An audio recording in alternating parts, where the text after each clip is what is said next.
Je m'appelle Émilie. Je vais vous parler de ma relation compliquée avec ma belle-mère, Sophia. Pour moi, elle semblait toujours compliquer les choses. Sophia était impolie et ne m'aimait jamais.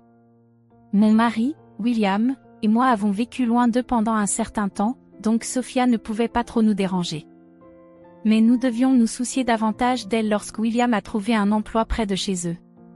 J'ai réussi à gérer le comportement de Sophia parce que j'ai grandi en traitant avec des personnes difficiles, comme mes propres parents.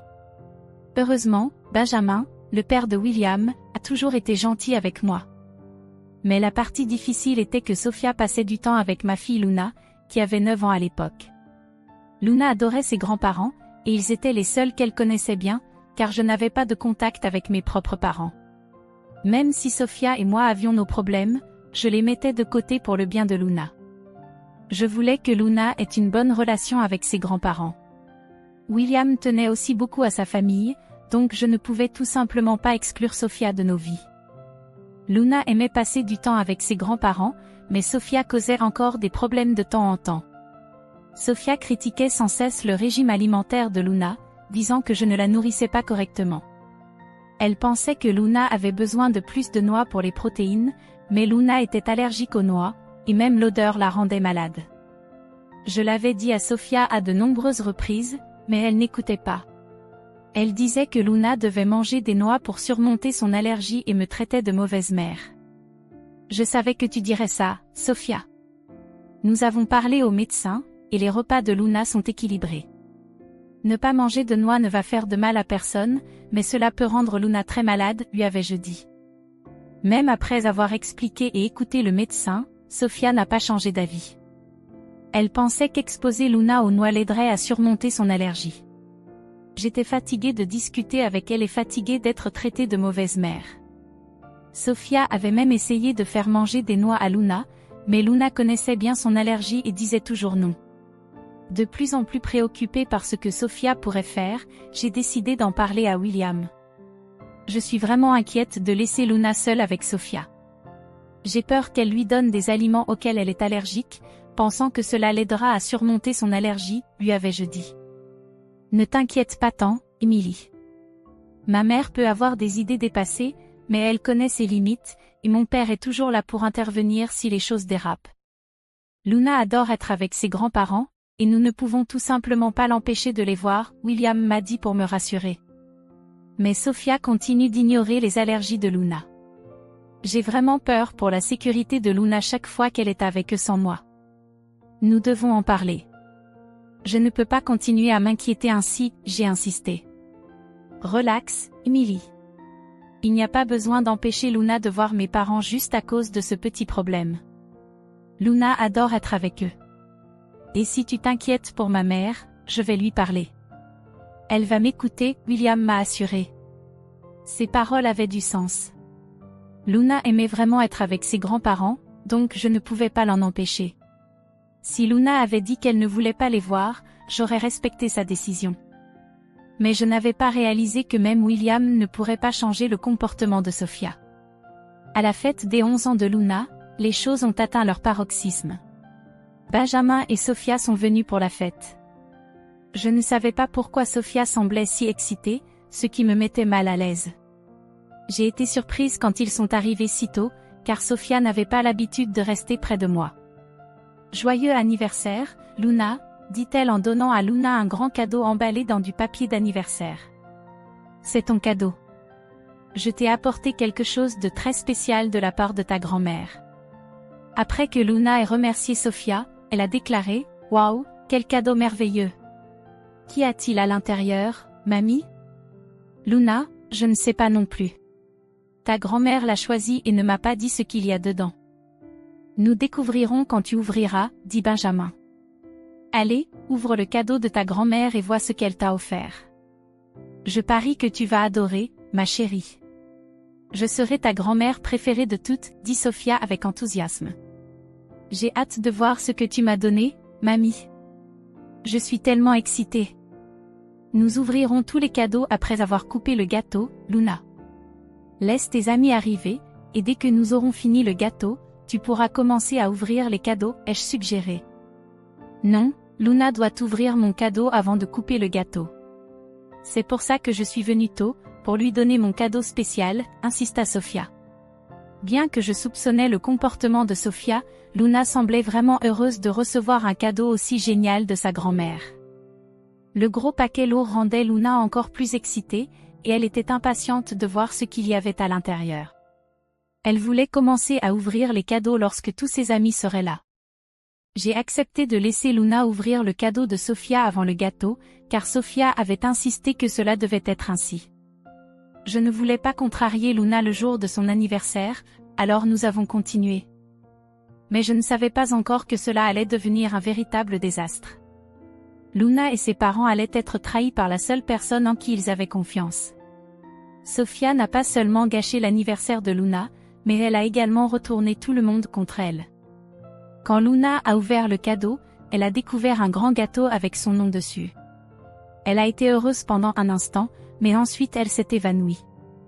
William et moi avons couru vers elle, effrayés et confus en voyant sa gorge enflée. Sous le choc, j'ai vu William courir pour attraper une injection d'épinéphrine pendant que quelqu'un appelait la police. Sachant exactement qui était responsable, j'ai confronté Sofia, exigeant des réponses. « Qu'est-ce que tu as mis dans le gâteau de Luna ? Qu'est-ce qu'il y a dedans ?» ai-je demandé, la voix tremblante de colère et de peur. Sofia a prétendu ne rien savoir, en disant « Je n'ai rien fait, Emily. C'est juste un gâteau ordinaire. Je ne comprends pas ce qui se passe. Peut-être que quelque chose que tu as fait a causé l'évanouissement de Luna. Tu as négligé sa nutrition, malgré mes avertissements, et maintenant elle en paie le prix. Ne tente pas de me blâmer. Luna allait bien il y a un instant, et maintenant elle fait une réaction allergique. Dis-moi ce que tu lui as fait, Sofia. J'espère que tu n'as pas trafiqué le gâteau. Tu dois assumer tes actions et être responsable. Regarde Luna, elle devient bleue, ai-je répondu, ignorant les excuses de Sofia et me concentrant uniquement sur Luna. J'ai couru chercher l'épinéphrine que je gardais toujours à portée de main pour les urgences. Bien que l'enflure de Luna ait légèrement diminué, elle est restée inconsciente. Il était clair qu'elle devait aller à l'hôpital pour récupérer complètement. La salle était remplie d'inquiétude pour Luna. Des larmes coulaient de mes yeux, et même William semblait sur le point de pleurer. Sofia, déjà en larmes, semblait terrifiée. À ce moment-là, j'ai décidé de couper le gâteau pour voir ce qu'il contenait. Ce que j'ai trouvé m'a profondément choquée. J'ai exigé des réponses de Sofia, en questionnant sa santé mentale pour avoir mis des noix dans le gâteau. Sofia, à quoi pensais-tu ?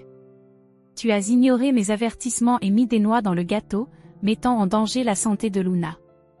Comment as-tu pu être aussi malveillante ?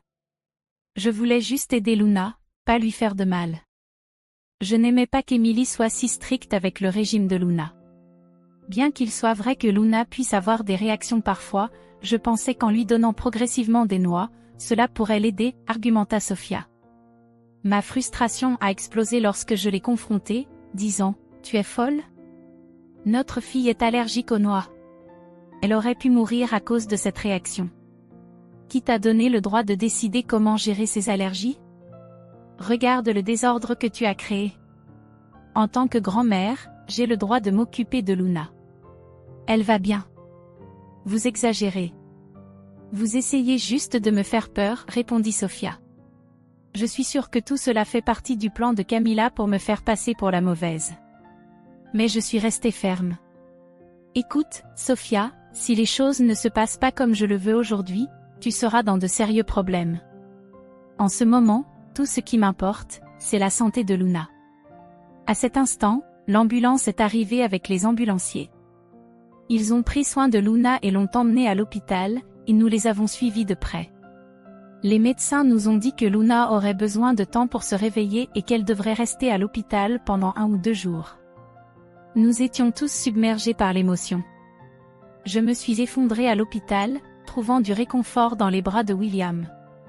Après m'être calmée, j'ai appelé Benjamin pour informer tout le monde que Luna n'était plus en danger. Après avoir raccroché, je me suis tournée vers William et j'ai exprimé ma colère en disant « Je ne pardonnerai jamais à Sofia pour ce qu'elle a fait aujourd'hui. Elle a mis la vie de notre fille en danger. J'ai réfléchi à quel point c'est grave. C'est incroyable, quelque chose que je n'aurais jamais cru si je ne l'avais pas vu de mes propres yeux. Ma mère est devenue quelqu'un que je ne reconnais plus.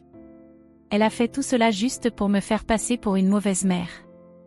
Elle agissait comme si elle se souciait du bonheur de Luna, mais elle n'a jamais pensé à quel point cela était dangereux pour elle. Même après tout, elle dit encore que j'ai tout planifié. Aujourd'hui m'a montré jusqu'où ma mère est prête à aller pour te faire mal paraître.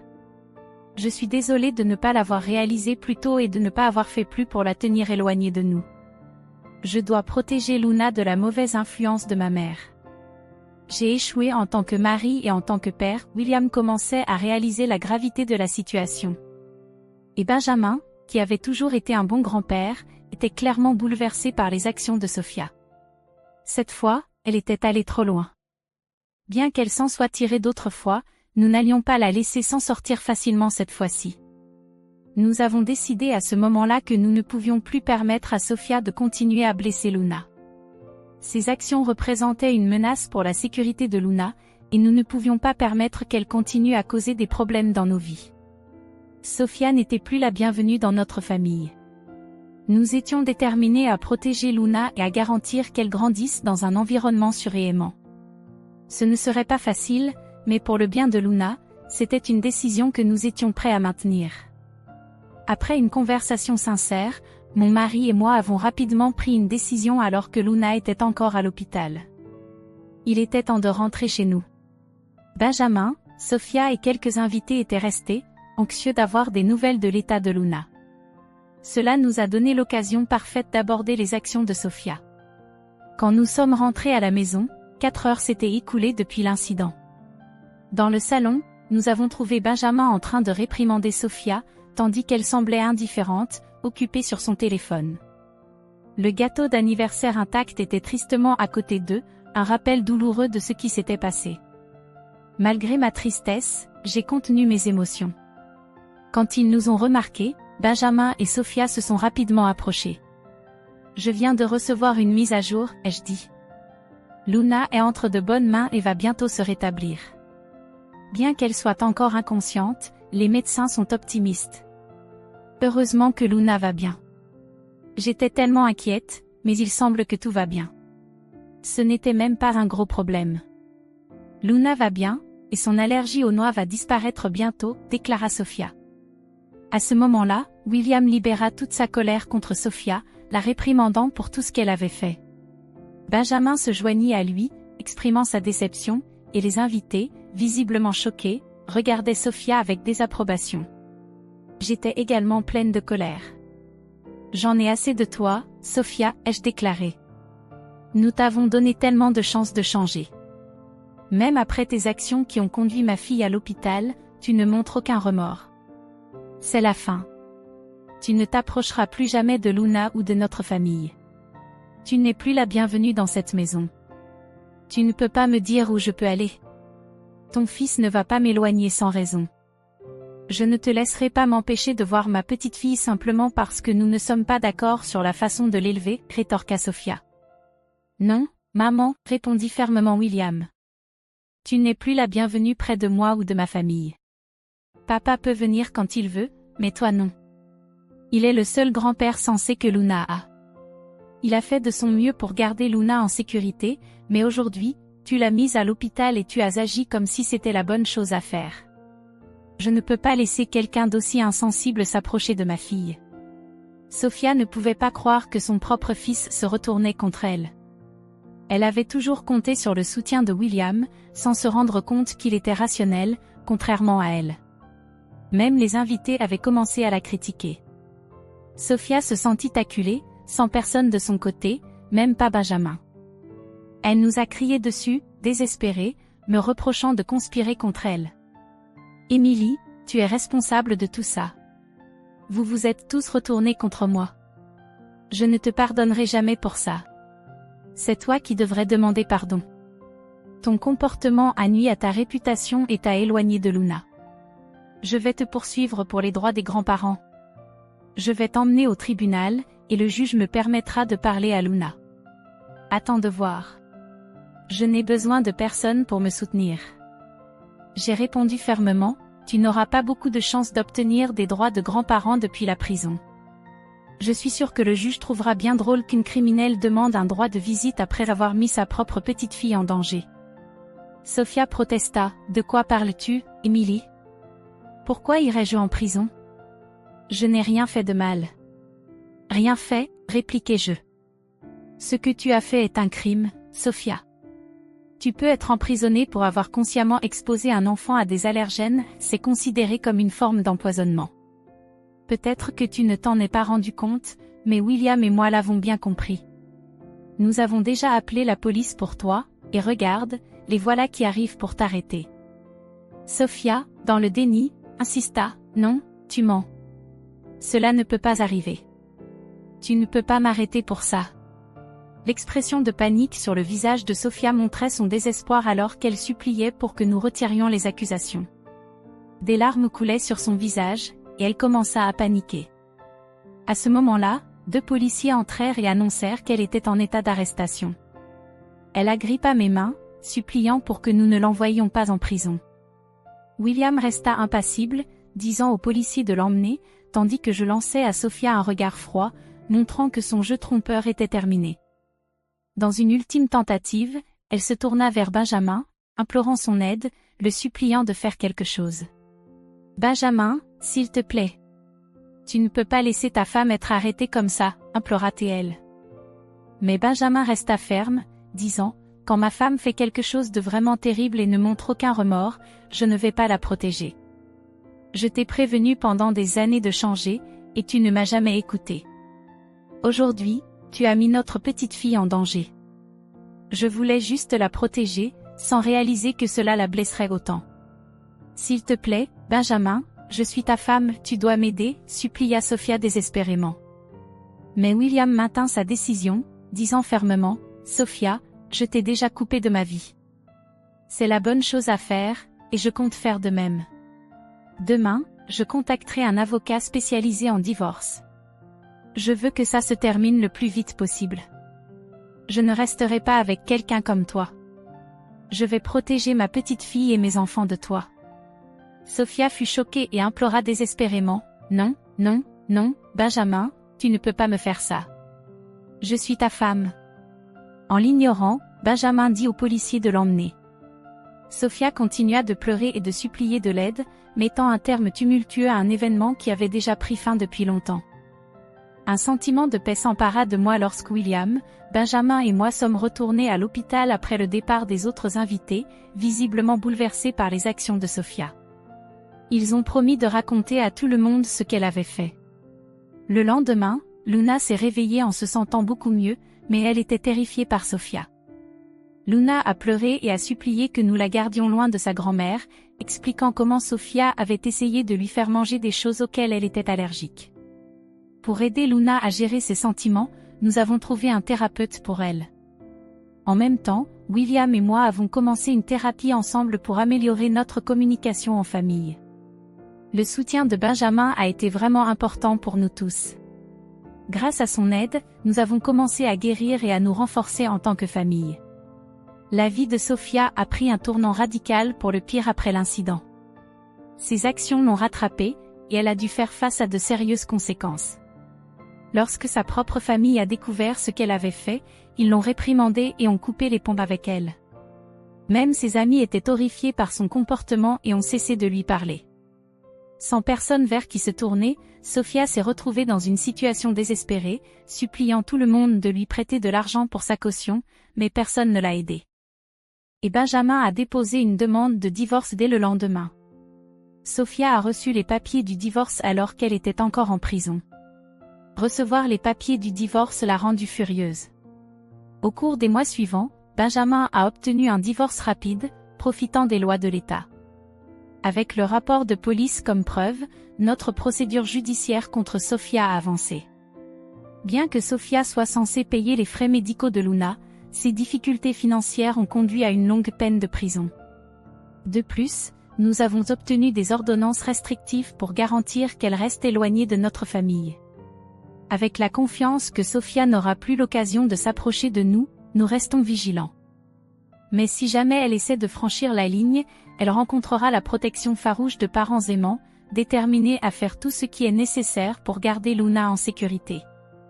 Si cette histoire vous a plu, laissez un like et abonnez-vous à notre chaîne.